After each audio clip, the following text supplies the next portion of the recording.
Perkenalkan, nama saya Ireni Hada Indah dari D3 Prodi Keperawatan Wengapu. Saya akan menyalurkan cerita di masa pandemi COVID-19. Hari ini saya berada di lingkup kampus, di mana kondisi kampus saat ini benar-benar sepi dan hanya terlihat beberapa mahasiswa yang datang mengurus atau mengusul beasiswa.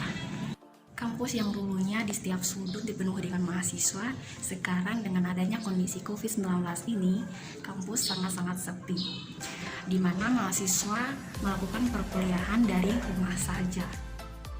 Kegiatan saya selama masa pandemi, semuanya kuliah. Kalau ada tugas, kerja tugas, kemudian melakukan praktek di rumah kalau misalnya ada tugas praktek. Dan di waktu senggang itu membantu orang tua, misalnya membantu orang tua berjualan dan melakukan aktivitas-aktivitas lain yang biasa sehari-hari dilakukan.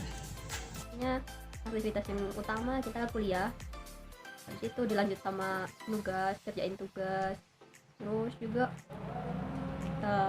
bersih-bersih rumah. Kalau ada webinar-webinar yang menarik itu kita ikutin webinar yang menarik. Selama di rumah, kegiatan yang saya lakukan itu kuliah dari rumah, tugas. Disinilah tempat di mana saya mengerjakan tugas, praktek, dan perkuliahan jarak jauh atau sistem daring dari rumah.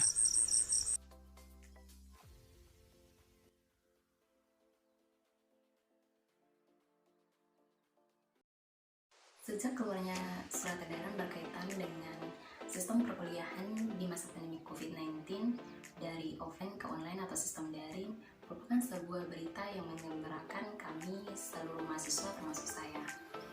Tidak lagi kami bangun pagi untuk menyiapkan pakaian, menaiki kendaraan untuk menempuh perjalanan menuju kampus.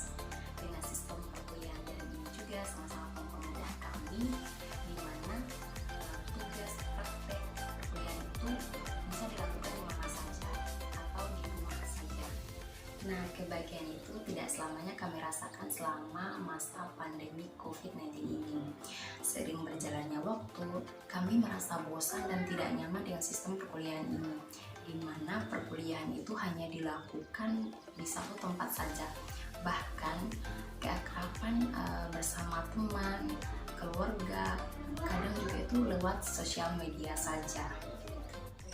Pasalnya, ketika kami mendapatkan tugas praktek, kami harus menyelesaikan praktek tersebut dengan keterbatasan fasilitas. Kami hanya menggunakan alat seadanya saja yang bisa kami jangkau di rumah. Bagaimana cara untuk menghadapi masa pandemi COVID-19? Yang pertama, pelan-pelan belajar untuk beradaptasi dengan perilaku atau kebiasaan-kebiasaan baru. Seperti awal mendengar sistem perkuliahan online bingung, di mana biasanya perkuliahan itu dilakukan secara offline atau tatap muka di sebuah ruang kelas. Kemudian diperkenalkan sama aplikasi perkuliahan atau aplikasi e-learning. Awal menggunakan aplikasi itu gaptek, tidak tahu cara menggunakannya.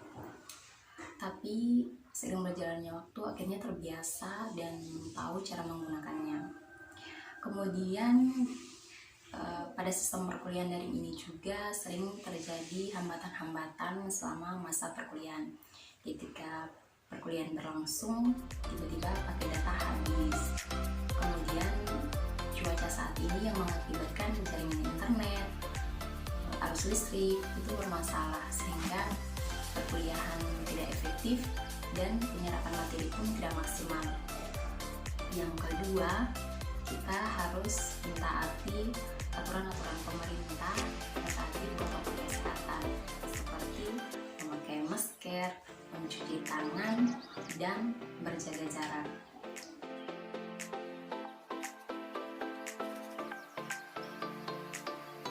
Melakukan perkuliahan online juga bermanfaat, merupakan salah satu cara untuk memutuskan mata rantai penyebaran COVID-19. Yang ketiga, kita harus melakukan komunikasi bersama keluarga untuk mengatasi kejenuhan.